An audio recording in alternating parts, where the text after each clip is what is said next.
Hey crypto crowd, another day, another opportunity. First things first, a short disclaimer. Phew, let's move on. We've all heard of Bitcoin, but what is Ethereum? Ethereum is also a decentralized open-source public blockchain.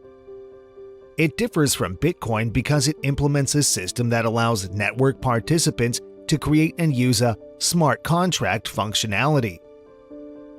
This means that the Ethereum network can transmit and guard other digital data or even program code instead of just sending plain coins. We can use an example of sports betting.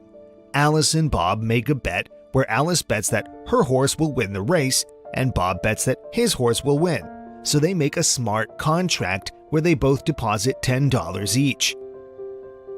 Alice's horse wins the race and Alice automatically receives $20 from the bet. She does not need the approval of a trusted third party, for example the bookie, nor does she need Bob's approval. The process is automated by Ethereum, hence the name smart contract.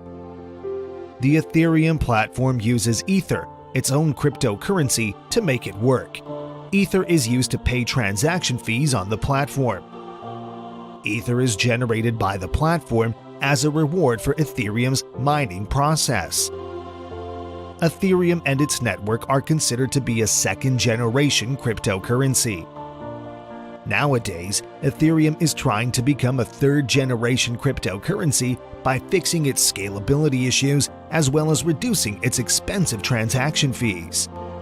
To become a third-generation cryptocurrency, Ethereum is trying to move to a proof-of-stake consensus model.